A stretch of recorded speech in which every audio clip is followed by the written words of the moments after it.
민수기 21장 4절에서 9절까지 말씀입니다. 그들이 에돔 땅을 돌아서 가기 위해 호르산으로부터 홍해의 길을 따라 이동하였더니 백성의 혼이 그 길 때문에 많이 상심되었더라. 백성이 하나님과 모세를 거역하여 말하기를 어찌하여 당신들은 우리를 이집트에서 데리고 나와 광야에서 죽게 하나이까? 여기는 먹을 것도 없고 물도 없으니 우리 혼이 이 보잘것없는 음식을 싫어하나이다 하였더니 주께서 불뱀들을 백성 가운데로 보내시어 그것들이 백성들을 무니 많은 이스라엘 백성이 죽으니라. 그러므로 백성이 모세에게 와서 말하기를 우리가 주와 당신을 거역하여 말함으로 죄를 지었나이다. 주께 기도하여 그 뱀들을 우리에게서 물러가게 하소서 하니 모세가 백성을 위하여 기도하더라. 그러자 주께서 모세에게 말씀하시기를 불뱀 한 마리를 만들어서 그것을 장대 위에 달아놓으라. 물린 자마다 그것을 쳐다보면 살리라 하시니 모세가 놋새로 뱀을 만들어 장대 위에 메어다니 뱀이 사람을 물어도 그가 그 놋뱀을 보면 살더라. 잠시 말씀 위해서 기도하겠습니다. 은혜로우신 주 하나님 아버지, 이 아침에 아름다운 예배 환경을 조성시켜 주시고 하나님의 말씀을 사랑하고 존귀히 여기며 보존된 말씀의 그 가치를 알고 주님을 성경대로 섬기기 원하는 성도들과 함께 이 자리에서 우리 주 예수 그리스도의 다시 오심을 소망하며 하나님의 말씀을 들을 수 있도록 모든 환경과 여건을 아름답게 조성시켜 주신 것을 감사합니다. 지금 이 시간에 저희는 놋뱀을 이제 모세가 만들어서 달아놓은 이 본문을 함께 묵상하려고 합니다. 주님께서 조명하여 주셔서 성도들 각인에게 필요한 위로와 또 도전과 권면들을 잘 받을 수 있도록 도와주시고 하나님의 말씀으로 인해 마음의 변화를 받고 더 성숙해 나가는 이 한 시간이 될 수 있도록 도와주십시오. 얼마나 우리가 바라보아야 하는 우리 주 예수 그리스도께서 위대한 분이신 것인지 제가 그분을 바라봄으로 얻을 수 있는 모든 은혜들을 지금 이 시간 잘 배울 수 있도록 해주시기를 원합니다. 모든 것을 주님 손안에 의탁드리오며 우리 주 예수 그리스도의 이름으로 기도했습니다. 아멘. 오늘 오전 설교의 제목은 고통 중에 죽어가는 모든 것들이 바라봐야 할 뿐이라는 제목으로 설교하려고 합니다. 고통 중에 죽어가는 모든 것들이 바라봐야 할 뿐입니다.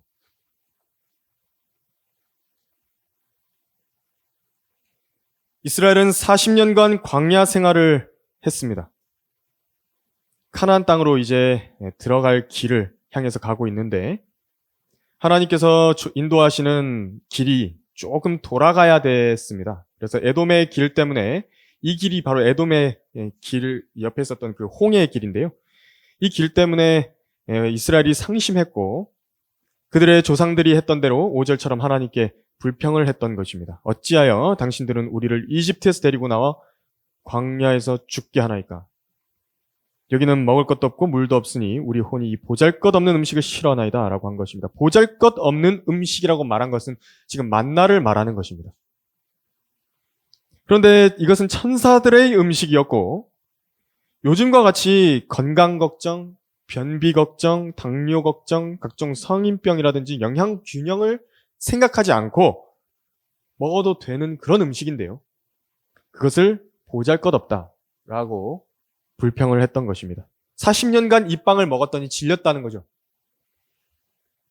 그런데 이제 성경도 비슷한 취급을 받는 책입니다. 영적인 양식 중에서 성경 역시도 비슷한 취급을 받을 수 있습니다.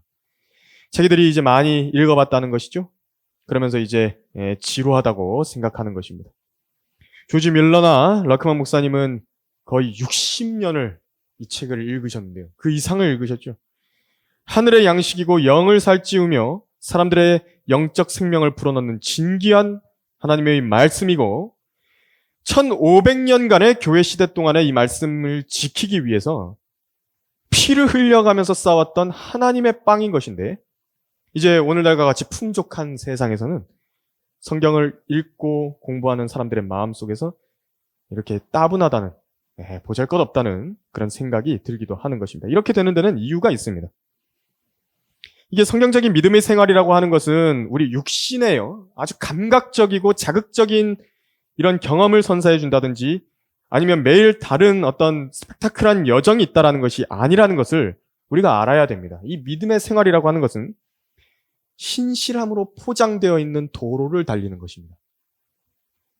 꾸준함이고요. 마치 매일 먹는 밥이 질리지 않듯이 먹는 것이 하나님의 말씀인 성경인 것입니다. 근데 하도 그 입맛이라고 하는 것이 세상의 온갖 인공 조미료들 그리고 세상이 만들어낸 화학 조미료들에 의해서 길들여져 가지고 그 진미라고 하는 본 맛을 느낄 수가 없어서 그렇게 보잘것없다라고 말하게 되는 것일 뿐입니다. 제가 수련회에 가가지고 이 청년부에서 교제할 기회가 있어서 한 청년과 교제할 수가 있었는데 이 몸이 되게 좋지 않았습니다. 그래서 오랫동안 이렇게 입원하고 이렇게 병원 생활을 했던 그 한 청년인데 이 식단을 어떻게 해야 되냐니까 생식 위주로만 합니다. 그래서 건강에 좋은 것만 잘 쪄서 먹고요.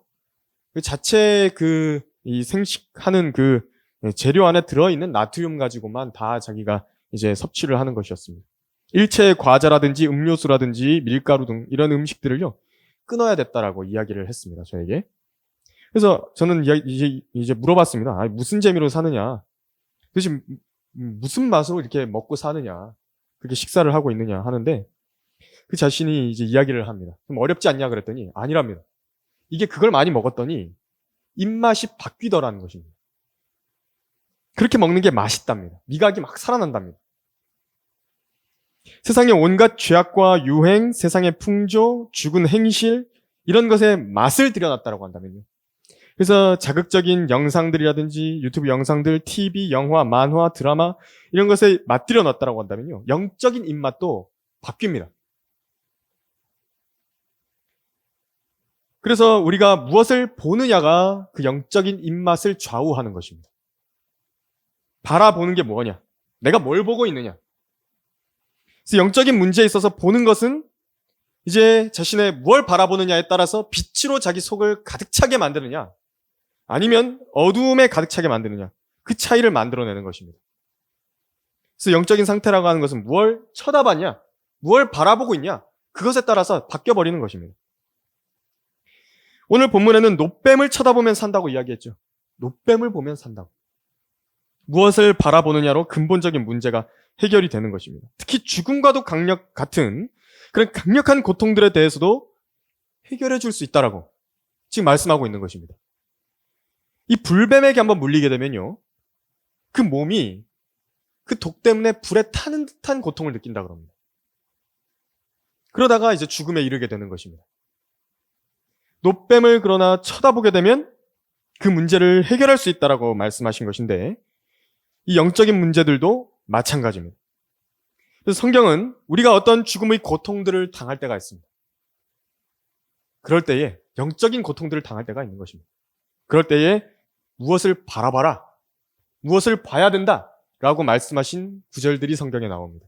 오늘은 그것에 대해서 설교하려고 합니다. 땅끝에 있는 모든 자들아 나를 쳐다보고 구원을 받으라. 첫 번째로 죄와 심판으로 두려워서 고통스러워한다라고 한다면 바라보셔야 할 것이 있습니다. 바로 요한복음 3장 14절인데 제가 읽어드리겠습니다. 모세가 광야에서 뱀을 들어 올린 것 같이 인자도 그렇게 들려 올려져야만 하리니 이는 그를 믿는 사람은 누구든지 멸망하지 않고 영생을 얻게 하려 하심이라. 본문에서 백성의 불평에 대해서 하나님께서 심판하셨습니다. 불뱀들을 보내셨고 백성들이 물렸습니다. 이 하나님께서는 죄에 대해서 심판하시는데요. 심판의 도구로는 이 죽음의 세력을 가진 것들을 이제 동원을 하신 것입니다. 율법은 죄에 대해서 사망을 요구할 자격이 있죠. 정죄를 할 자격이 있다고. 정죄가 되면 이제 사망을 요구하는 것입니다. 재판입니다. 하지만 율법이 재판을 하고 나면 이제 집행을 실제로 해야겠죠. 그 법에 따라서. 집행은 멸망을 집행하는 권한을 가진 죽음의 세력을 가진 자들이 수행을 하는 것입니다. 이 본문에서는 이제 불뱀에게 명령하셨습니다. 죄인들이 고통 속에서 죽어가면서 죄의 독소를 마시고 누워가지고 죽음만을 기다리고 있는 상황에서 이들은 드디어 모세에게 중보를 요청을 하는 것입니다. 이 불뱀들을 물러가게 해달라. 기도를 한 것입니다. 그러자 주 하나님께서 이제 모세에게 장대에 불뱀 한 마리를 만들어서 매달아라. 그리고 그것을 쳐다보면 살 것이다. 이렇게 말씀을 하신 것입니다. 죽음의 침상에 누워있던 사람이 그 장대에 달려있었던 불뱀을 쳐다보기만 하면 산다는 것이었습니다. 그래서 모세는 놋새로 불뱀의 형상을 만들었고 누구나 그것을 쳐다볼 수 있도록 모든 사람들 앞에서 들고 다닌 것입니다.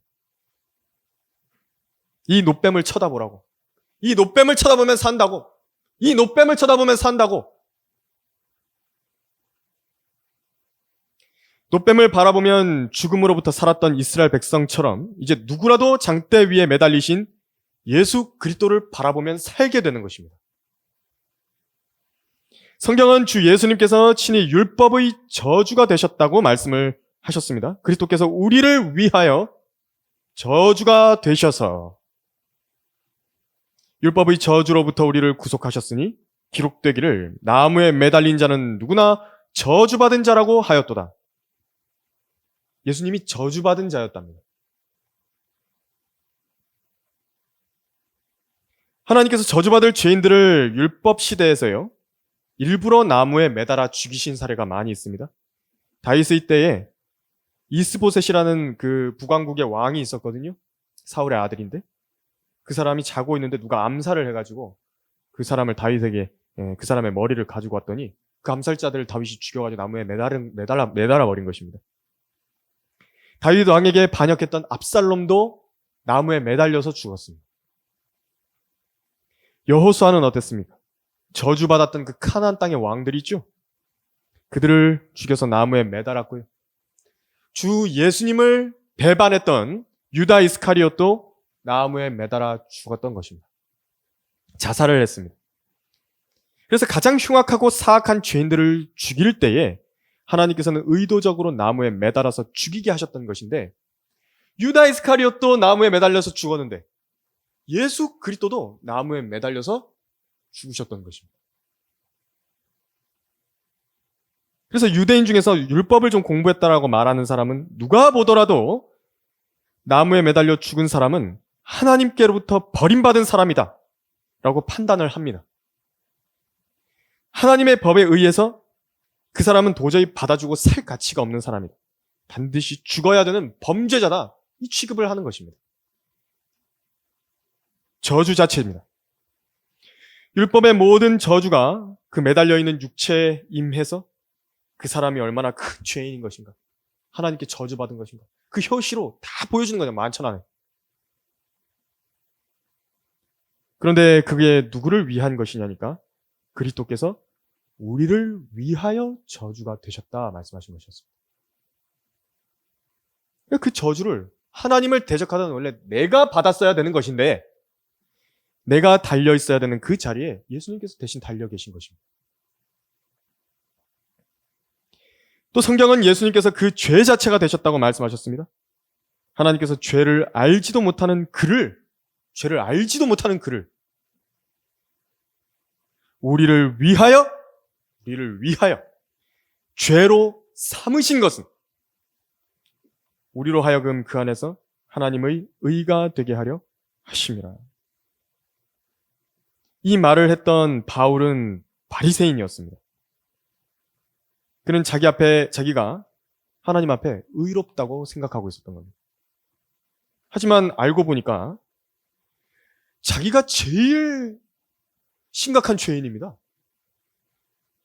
하나님의 나라의 주인인 그리스도, 메시아를 박해를 하고 있는 사람입니다. 자기가 미혹당해가지고 하나님을 대적해서 죄를 짓고 그러고 있었던 사람이 바로 자기 자신이었다. 그런 바울 자신의 죄를 위해서 예수님께서 그 바울의 죄 자체가 되어주셨다는 것을 알게 됐던 것입니다. 그래서 그것을 이제 우리에게도 이야기를 하는 것입니다. 우리를 위하여 그렇게 하신 것이죠. 이제 개인적으로까지 적용을 해야죠. 바로 내 죄를 위해서 예수님께서 그렇게 하셨던 것이라고. 나 때문에. 그래서 그런 끔찍하고 혐오스러운 모습과 위치에까지 낮아지셨던 것이라고. 뱀이 되셨던 것이라고 전하고 있는 것입니다. 그래서 이제 누구든지요, 죄의 두려움 가운데 눌려서 불뱀의 독이 주는 지옥의 두려움과 불같은 죄로 인한 고통과 신음으로 일생을 살고 있다고 한다면 십자가에 달린 주 예수 그리스도를 바라봐야 되는 것입니다. 그분이 바로 내 죄를 대신해서 거기서 고통당하셨다고. 십자가에 달린 예수님을 바라보고 그를 믿는다라고 한다면 누구든지 멸망하지 않고 영생을 얻게 되는 것입니다. 또 이제 구원받은 후에도요, 다시 이전 행실의 죄들이 나를 유혹할 때가 있죠. 이 죄를 제거하기 위해서 고통당하신 내 구주를 바라봐야 돼요. 그때 예수님께서 이 죄 때문에 나로 인해서 고통을 받으신 것인데, 내가 짓는 바로 이 죄 때문에 그렇게 아픔을 당하셨는데 내가 다시 그 고통을 주님께 받게 할 것인가?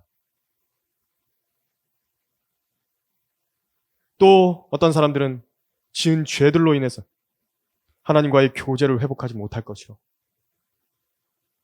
좌절스러운 마음이 들 때가 있죠. 내가 하나님께 예배드리러 나오는 것이 회복이 불가능한 것이라고. 그렇게 고통스러운 마음이 들고 마귀가 주는 낙심에 빠질 때에 십자가에 달린 주 예수님을 바라보셔야 됩니다. 그분이 다시 나를 죄의 구렁텅이에서 은혜로 들어올리시기 위해서 죽으셨던 것입니다. 우리 주 예수님을 통해서 담대하게 은혜의 보좌 앞으로 이제 나아가세요. 그 구원의 기쁨을 회복해야 되는 것입니다. 놋뱀을 바라보는 것입니다. 땅끝에 있는 모든 자들아 나를 쳐다보고 구원을 받으라. 두 번째로, 썩어져가는 몸으로 고통스러울 때에 바라봐야 할 것이 있다라고 성경은 말씀하고 있습니다. 그런데 보라, 거기에 큰 지진이 일어나고, 여러분 지진 겪어보셨습니까? 지진이 크게 일어났다고. 주의 천사가 하늘에서 내려와 그 문에서 돌을 굴려내고 그 위에 앉아있더라. 천사가 대답하여 그 여인들에게 말하기를, 너희는 두려워 말라. 너희가 십자가에 못 박히신 예수를 찾는 줄을 내가 아노라. 그분은 여기에 계시지 않고 말씀하셨던 대로 살아나셨느니라. 와서 주께서 누우셨던 자리를 보라 그랬습니다. 우리의 몸이 죽으면 썩어버릴 것입니다. 그리고 벌레가 달게 우리 몸을 먹을 것입니다. 혹은 우리는 화장이 되겠죠. 온데간데 없이 가루만이 남게 될 것입니다. 내가 이 땅 위에 존재했던 그 흔적이라고 한다면, 뭔가 남겨둔 것이 여러분들은 있으십니까? 내 기록을? 어딘가에 써놓은 내 이름. 내 이름이 남아있겠죠. 어딘가에 내 써놨던 이름. 나에 대한 어떤 종류의 기록들, 그런 것만이 남아있을 것입니다. 묘비라든지 편지라든지 일기라든지, 혹은 동사무소나 국가행정망에 써놓은 어떤 가계도에 내 과거의 그 이름이 써 있을 것입니다. 이런 사람이 살았었던. 그 사람의 기억은 사람들의 기억 속에서 잊혀져 갈 것이고, 내가 앉아 있었던 그 자리는 이제 다른 사람이 그곳에 앉게 될 것입니다. 배에서 노를 저어 보셨습니까? 배에 이렇게 노를 쫙 저으면요, 물이 소용돌이 치면서 이렇게 쭉 파이죠. 그런데 다시 소용돌이 치면서 그 자리로 물이 돌아와서 채워집니다. 그것처럼 나는 사라지고 다른 사람이 그 자리로 다시 들어오는 것입니다. 내가 갖고 있던 모든 명예의 재산들도 있죠. 그것도 전부 다 다른 사람들의 이름으로 변경이 될 것입니다. 내가 떠나간 세상, 여전히 나 없이도 분주하게 움직여갈 것이고요. 하나님께서 정하신 그 종말의 때를 향해서 세상은 전속력으로 시간이 흘러만 갈 것입니다. 이전에 나의 모든 역사, 잊혀져 갈 것입니다. 이것이 죽음의 차가운 현실입니다. 나의 죽은 몸은 자기 장례조차도요, 스스로 뒤처리를 할 수 없습니다. 알지 못하고 죽었는데 이제 다른 사람이 내 시신을 치워줘야 된다고. 내가 혼자서 관에 누울 수가 없다고. 꼭 누가 뒤에서 맡아서 해결을 해줘야 되는 것입니다. 나는 그냥 맡겨놓고 가는 겁니다. 그래서 사망이라고 하는 것은요, 이렇게 차가운 얼굴을 하고 있습니다. 돌무덤도 어떻습니까? 차갑죠. 돌무덤이 차갑다고. 죽은 사람의 시신도 차갑습니다. 생명이 떠나버린 손, 차가운 한기만이 느껴지는 것입니다. 영이 없는 몸이 죽은 것입니다. 하나님께서 호흡을 걷어가 버리신 몸이 그렇습니다. 그 시체는요, 비누같이 된다 그럽니다. 죽은 사람의 몸은 비누처럼 변합니다. 그래서 물러지죠? 부패되고요, 냄새가 나기 시작합니다. 이 시반이라고 하는 것이 있는데, 이게 뭐냐니까 시체에 생기는 까만 반점들입니다. 왜 생기냐면, 그게 이제 죽으면 사람의 몸에 이제 피가 순환하지 않기 때문에 피가 이렇게 가라앉거든요, 몸에. 그 무게 때문에 실핏줄들이 막 터지는 것입니다. 이제 굳습니다.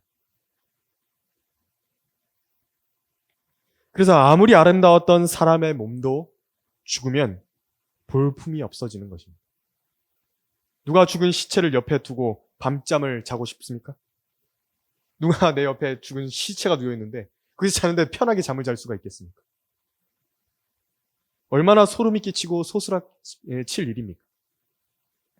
사실요, 우리 모두는 이렇게 될 운명들입니다. 우리 몸이 그렇다고. 우리 몸도 역시 차가운 무덤과 관 속에 뉘어져서 땅의 습기를 머금게 될 것이고 어두컴컴한 곳에 누워있게 될 것입니다. 우리 몸이. 하지만 하나님께서는요, 우리 주 예수 그리스도를 제시해 주시면서 와서 주께서 누우셨던 무덤을 보라, 누우셨던 그 자리를 보라고 그렇게 말씀하고 있는 것입니다. 차가웠던 돌무덤에는 천사가 빛을 비췄고요, 그 아침에 동터올 때 활기찬 태양의 열기는 그 열려있는 무덤 문 사이로 비쳐서 들어갔을 것입니다. 그래서 그 무덤을요, 따뜻하게 데폈을 것입니다. 그 무덤에는 아침 이슬이 반짝이는 아름다움처럼 생명의 새로움이 솟아나는 것입니다. 푸릇한 싹이 돋아나는 것처럼 활력이 넘쳤을 것입니다. 예수님께서는 죽은 자들로부터 살아나셨던 것입니다. 더 이상 그분의 몸은 차갑지 않습니다. 영원한 생명으로 솟아오르는 영광으로 빛나고 계신 것입니다. 예수 그리스도의 몸입니다. 그것이.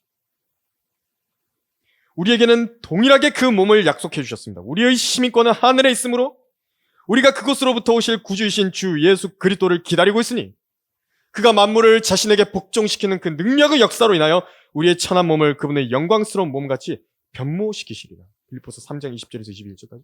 그래서 여러분들이 무덤에 덮여있다 하더라도 여러분들의 몸이, 그 무덤이요, 터져버리는 것입니다. 죽은 자들을 뱉어버린다 그랬다고, 무덤이. 성경 말씀입니다. 이것이 썩어짐의 속박으로부터 해방되는 것을 말씀하는 것입니다. 썩어짐의 속박. 실제로 이 썩어짐을 이 지상 위에서 산채로 경험하는 사람들이 있습니다. 문둥병자들입니다. 문둥병 걸린 사람들이 점점 자기 지체가 하나씩 망가져지는 것을 보는 것입니다. 과거에 아름다웠던 자기 모습을 계속 자기는 생각하고 있는데 오늘은 손가락이 떨어져 나가고 내일은 코가 떨어져 나가고 내일은 귀가 떨어져 나가는 것입니다. 그런데 그 떨어져 나간 자신 지체들 보면서 소망 없이 무슨 생각을 하겠습니까? 그런데 그 형상을 다시 찾아주겠다라고 한다면 얼마나 기쁘겠습니까? 무덤에 누워있는 시체들도 어떤 시신은 불구가 되어 있을 수도 있고 다리가 잘려나갔을 수도 있고 손가락이 없을 수도 있습니다. 나이가 들어서 잃어버린 치아들이 관 안에 없을 수도 있습니다. 하지만 나는 부활이요 생명이니 나를 믿는 자는 죽어도 살 것이며 또 살아서 나를 믿는 자는 누구나 영원히 죽지 아니하리라 하신 그분을 믿는다면 그분은 모든 불완전하게 썩어지고 떨어져 나간 부분들을 다 붙여가지고 완전하고 온전한 형상으로 회복시켜 주신다는 것입니다. 단순히 회복 정도가 아니라요, 이제 더 이상 사망이 주관하지를 못합니다. 썩을 걱정도 없습니다. 지체가 사라질 염려도 없어지는 것입니다. 영원한 몸을 가지고 영원한 삶을 누리면서 살게 되는 것인데 나에 대한 기억, 그것도 이제 과거가 아닙니다. 부활한 후에 영원한 몸을 입은 나의 영원한 시간도요, 그 역사도 현재 진행형으로 다 바뀌게 되는 것입니다. 그는 여전히 주 예수 그리스도를 통해서 살아있다. 어디 가면 그를 만날 수 있다고. 어디에 그 사람이 지금 살아있다고.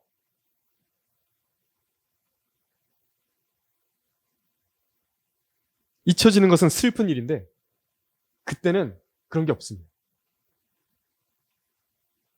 누구나 죽음이 두렵다면 쇠해져가는 자신의 몸으로 인해 약해지고 마음이 약해지고 우울이 밀려온다라고 한다면 바로 주께서 누우셨던 자리를 바라보셔야 됩니다.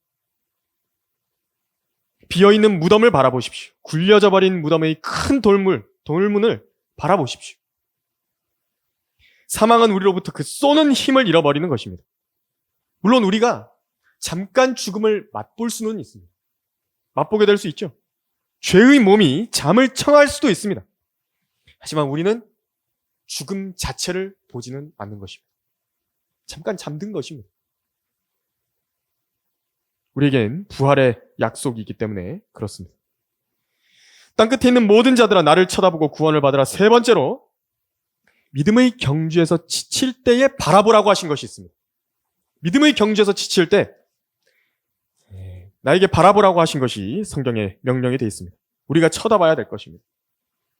그러므로 이처럼 많은 구름 같은 증인들이 또한 우리를 둘러싸고 있으니 우리 또한 모든 무거운 것과 쉽게 에워싸는 죄를 벗어버리고 인내로 우리 앞에 놓인 경주를 하자.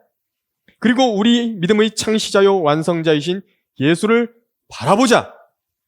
그는 자기 앞에 놓인 즐거움을 위하여 십자가를 견디시고 수치를 개의치 아니하시더니 하나님의 보좌 오른편에 앉으셨느니라. 너희가 마음이 지쳐 낙심치 않기 위하여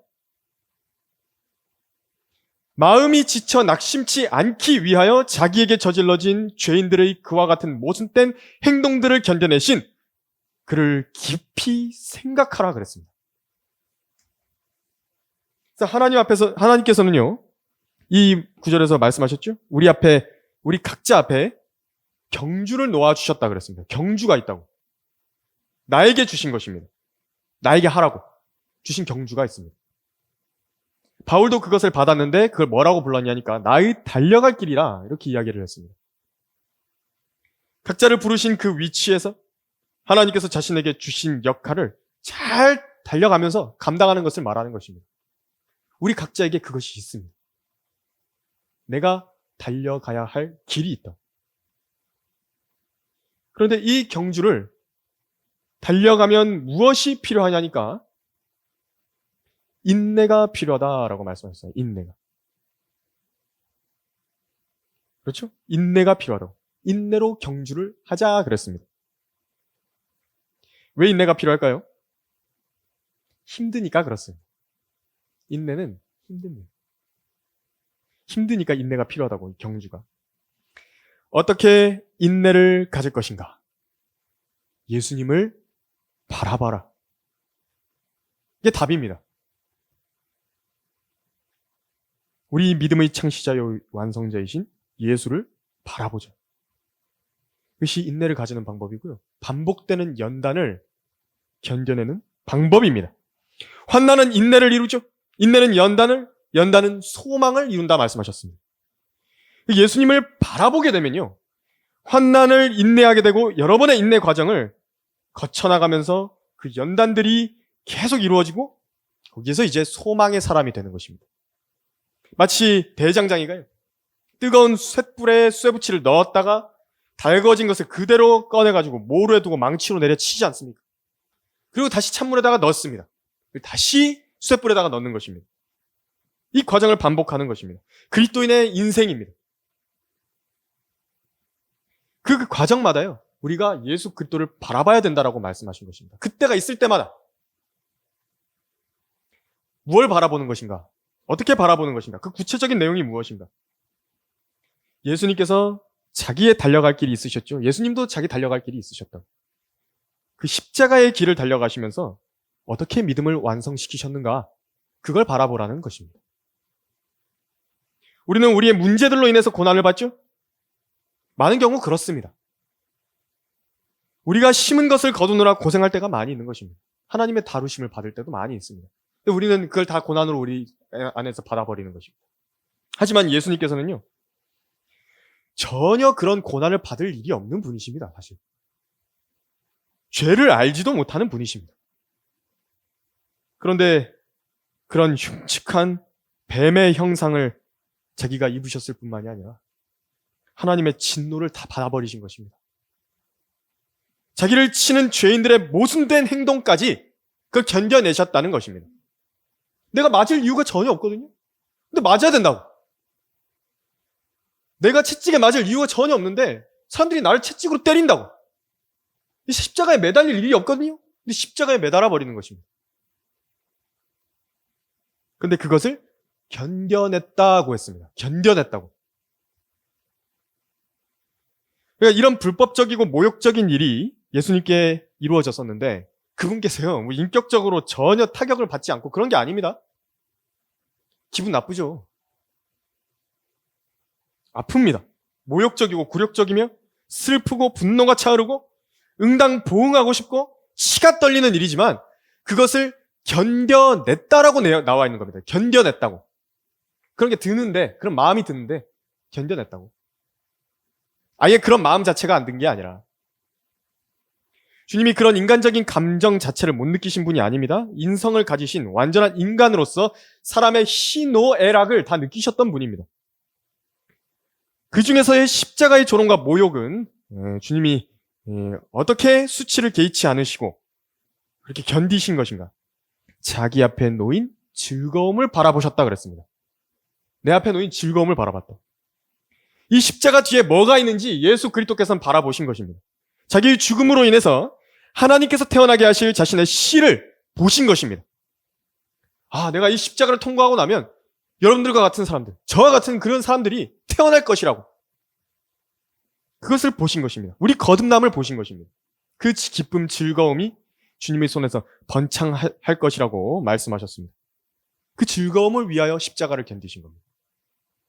우리도 마음이 지쳐서 낙심치 않기 위해서는요, 성경의 지침대로 하십시오. 인간적인 지침 말고요. 예수님을 바라보고 그분을 깊이 생각해야 되는 것입니다. 과연 내가 예수님만큼 깨끗한 사람인가?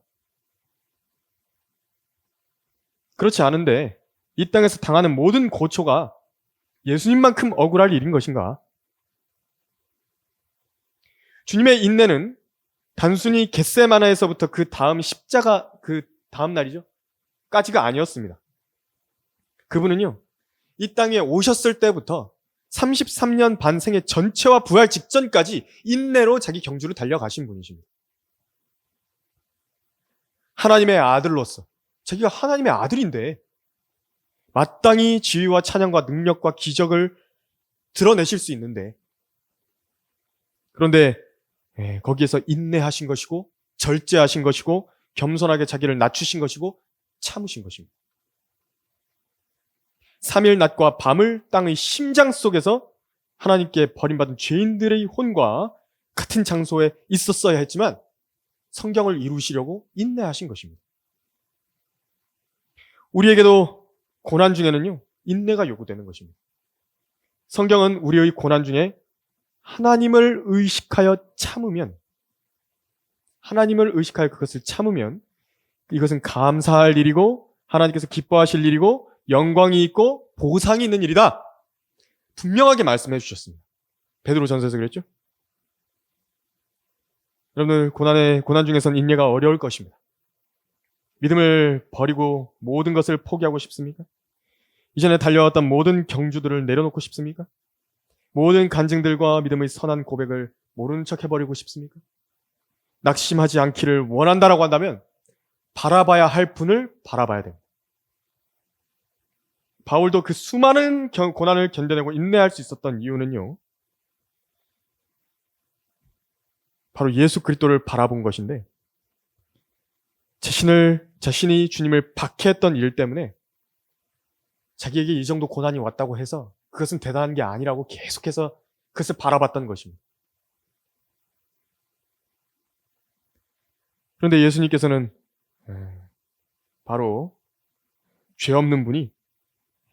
그렇게 하나님의 보상을 바라시고 믿음을 완성하셨던 것입니다. 믿음의 완성자시라고 그래서. 그래서 우리가 지금 주님 앞에 어렵다라고 이야기한다고 한다면 그래서 번데기 앞에서 주름 잡는 것입니다. 우리의 고통을 보고 주님 앞에 가지고 가가지고 우리 나 고통스럽다고. 난 고난 중에 있다고. 그렇게 말하는 것은요.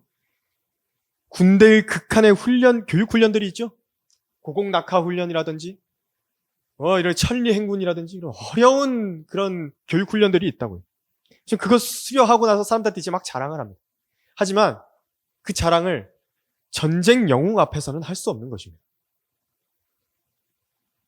우리 믿음의 시작이 바로 장대에 매달리셨던 죄와 저주가 되신 예수 그리스도를 바라보면서 시작이 되었던 것처럼 우리의 믿음의 완성 역시도 그 경주를 다 달려나가신 예수 그리스도를 바라보고 완주할 수 있게 되는 것입니다. 주 예수님께서 십자가 뒤에 놓여있는 자신의 보상을 바라보신 것처럼 우리도 신실하신 하나님께서 약속하신 하나님의 나라의 상속을 바라봐야 됩니다. 상을 바라보는 게 나쁜 것이 아닙니다. 하나님께서 주신다고 말씀하신 면류관들과 하늘에 쌓여있는 보화들을 여러분들도 바라보셔야 되는 것입니다. 그분께서 주실 면류관들, 그걸 바라봐야 됩니다. 지금 당하는 모든 고난에 대한 영광의 비중, 그 상상을 초월하는 것입니다. 자기에게 저질러진 죄인들의 모순된 행동을 견뎌내신 그분을 깊이 생각하고 계십니까? 깊이 생각해야 됩니다. 그렇게 해야 됩니다. 그러면 분명히 성경은 마음이 지쳐서 낙심치 않게 해줄 것이라고. 무엇으로 그 사람을 위로를 해주죠? 무엇으로 그 낙심한 마음을 일으켜주죠? 성경은 예수 그리스도를 바라보면 할 수 있다 그랬어요. 저도 지난번에 여기서 사고 있었을 때 이 응급실에 이렇게 누워가지고요 있는데 막 속에서 막 화가 나더라고요. 내가 왜 도대체 여기서 이러고 있지? 막 찍기도 싫은 그런 조형제 넣어가지고 CT도 찍어야 되고 막 머리는 꼬매는데 아프고 말입니다. 마취도 제대로 안 돼가지고. 그런데 거기에서 이제 생각이 드는 것입니다. 이 뒤에 상이 있구나 생각이 드는 것입니다. 주님께서 저한테 무슨 생각 넣으신지 아십니까? 생명의 면류관이 있다라고 알려주십니다. 생각해보니까요 좋은 겁니다. 막 기분 나빴는데 싹 사그라들더라고요. 맞아, 이게 상이지. 상. 그것입니다. 인내입니다. 그래서 예수님을 바라보는 것은 결론적으로 우리가 죄와 지옥의 형벌로부터 구원받기 위해서 바라봤었죠. 하지만 이제 우리가 거기서 그치는 게 아닙니다. 과거, 현재, 미래 모두 주 예수님을 깊이 생각해보고 그분을 바라보는 것은요, 우리의 죽음의 고통 가운데서 구원을 주는 것입니다. 복수와 보복의 마음으로 불타오는 사람이 있습니까? 그래서 그 마음으로 인해 고통스러운가요? 그럼 겸손으로 옷 입으시고 다시 위협으로 갚지 않으신 예수 그리스도를 바라볼 때 그 마음으로부터 구원받게 될 것입니다. 세상으로 자신의 가치관이 향해 가고 세상을 살아가는 두 갈래 마음 가운데서 고통스럽습니까? 주님을 따를 것인가? 세상을 따라갈 것인가? 고통스럽습니까? 그렇다면 하나님 아버지만을 첫째로 사랑하시고 그분을 기쁘시게 해드리기 위해 모든 것을 뒤로 하신 예수 그리스도를 바라보는 것입니다. 주님은 그렇게 하셨다고. 그러면 그런 불순한 영적인 상태로부터 구원을 받게 될 것입니다. 더 많은 것을 가지고 싶은 집착이 드는 마음이 있습니까? 그래서 그 마음으로부터 벗어나기 원하는데 어떻게 해야 될지를 모르겠습니까? 그렇다면 머리 둘 곳조차 없으셨던 예수 그리스도를 바라보십시오. 그는 머리 둘 곳조차 없으셨다고. 그 마음으로부터 그러면 구원받게 되는 것입니다. 기도가 지루해지십니까? 기도하고 싶은 마음이 들지 않습니까? 기도가 형식적이게 되어가고 있는 것 같아서 고통스럽습니까? 그렇다면 하나님께서 마치 기도에 듣지 않으시는 것 같았지만 다 들어주신 겟세마네의 땀의 핏방울처럼 되어서 그렇게 기도하고 계신 예수 그리스도를 바라보시는 것입니다. 그러면 식어버린 기도로부터 구원받게 될 것입니다. 성경을 읽는 것이 무뎌졌습니까? 감흥이 없습니까? 자신의 관습대로 회당에서 성경을 읽으시고 성경에 영생이 있으니까 성경을 상고하라고 말씀하신 예수 그리스도를 바라본다고 한다면 바로 그런 성경 곳곳에 끼어있는 거미줄로부터 구원받게 될 것입니다. 복음 전파가 두렵습니까? 사람을 두려워하고 있습니까? 그렇다라고 한다면 종교 지도자들과 백성의 장로들 앞에서, 모든 사람 앞에서 담대하게 외치시고 선한 고백을 하셨던 예수 그리스도를 바라본다라고 한다면 사람들을 두려워하는 마음으로부터 구원을 받을 수 있을 것입니다. 오늘 우리 모두가요, 우리 주 예수 그리스도를 바라봄으로써 각자의 불뱀으로 인한 그런 고통들로부터, 죽어가는 영적 상태로부터 구원받게 되기를 바랍니다. 기도하겠습니다.